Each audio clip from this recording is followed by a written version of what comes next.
Bismillahirrahmanirrahim. Assalamualaikum warahmatullahi wabarakatuh. Perkenalkan, nama saya Husnul Hatimah Ismail dari Program Studi Pendidikan Biologi Universitas Cokro Aminoto Palopo. Pada kesempatan kali ini saya akan membahas jurnal yang berjudul Kebahagiaan dan Permasalahan di Usia Remaja.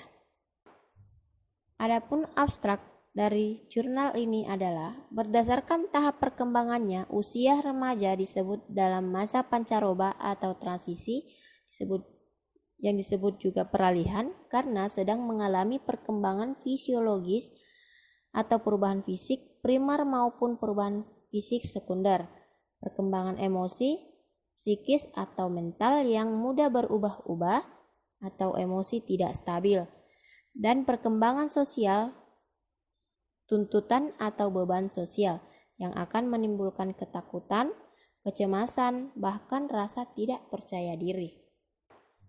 Adapun kata kunci yang digunakan pada jurnal ini adalah kebahagiaan remaja dan permasalahan remaja. Pendahuluan.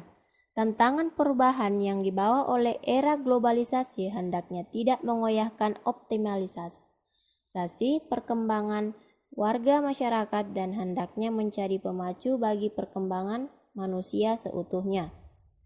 Kemudian, namun dengan melihat kenyataan bahwa masa remaja adalah suatu masa dalam hidup manusia yang banyak mengalami perubahan atau pancaroba, yaitu masa peralihan dari anak-anak menuju dewasa, tanpa batasan usia yang jelas. Sulitnya menentukan usia remaja disebabkan adanya perbedaan kultur dari tiap-tiap masyarakat di dunia. Di samping harus menyesuaikan diri terhadap perubahan jasmania yang sangat cepat yang dialami pada masa remaja, remaja juga harus mengadakan penyesuaian sosial yang baru, yang meskipun tidak menyolok tanpa menimbulkan banyak tantangan dan gangguan. Pembahasan. Remaja adalah masa peralihan dari kanak-kanak ke dewasa. Para ahli pendidikan sependapat bahwa usia remaja adalah pada umur 13 sampai 18 tahun dan dibagi menjadi dua kategori, yakni prapubertas di mana usia 12 sampai 14 tahun dan pubertas usia 14 sampai 18 tahun. Prapubertas adalah saat terjadinya kematangan seksual yang sesungguhnya, bersamaan terjadinya perkembangan fisiologis yang berhubungan dengan kelenjar endokrin yang disebut dengan hormon, sehingga anak merasakan adanya rangsangan hormonal yang menyebabkan rasa tidak tenang pada diri anak. Pubertas dianggap sebagai masa penting dan memiliki pengaruh yang sangat besar bagi kehidupan setiap individu karena akan terjadi berbagai perubahan pada organ fisik baik wanita maupun pria. Kebahagiaan pada pubertas. Berdasarkan intensitasnya, kebahagiaan dalam masa remaja dapat digolongkan dalam 3 golongan. Yang pertama, kebahagiaan sesaat atau dalam kehidupan sehari-hari. Yang kedua, kebahagiaan taraf menengah tentang penerimaan dan rasa puas terhadap diri dan apa yang dimilikinya. Yang ketiga, kebahagiaan dalam taraf yang relatif tetap atau konstan bersangkutan dengan keadaan-keadaan positif yang dicapai dalam untaian pertumbuhan dan perkembangannya, tugas-tugas perkembangannya, kebutuhan-kebutuhan dan penyesuaian pribadi yang berhasil dicapainya dalam Mapiare 1982. Kemudian ketidakbahagiaan pada puber.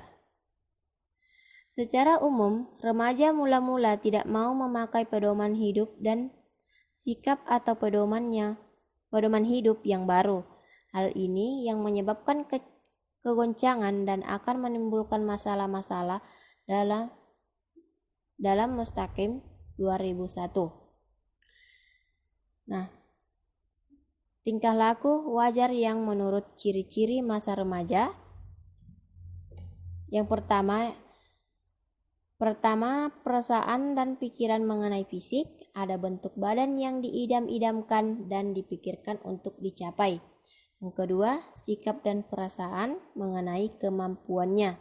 Yang ketiga, sikap pandangan diri terhadap nilai-nilai. Kemudian, tingkah laku yang bermasalah taraf menengah atau tanda-tanda bahaya atau danger signal meliputi masalah hari depan, masalah hubungan dengan orang tua, masalah moral dan agama. Adapun kesimpulan dari jurnal ini adalah remaja dengan segudang permasalahan diharapkan mampu mengatasi serta menemukan solusi yang efektif dan efisien sehingga tercapai kebahagiaan yang diidam-idamkan oleh semua orang. Kebahagiaan yang diinginkan remaja juga sangat diharapkan oleh orang-orang dewasa serta lingkungannya yang ada di sekitar.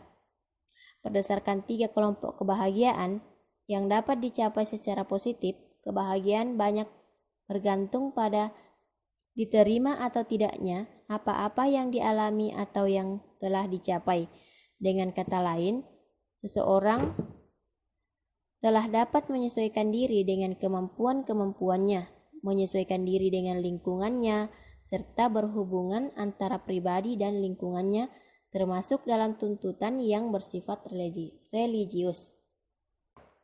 Jadi, itu saja yang dapat saya sampaikan pada kesempatan ini. Saya akhiri dengan ucapan wassalam.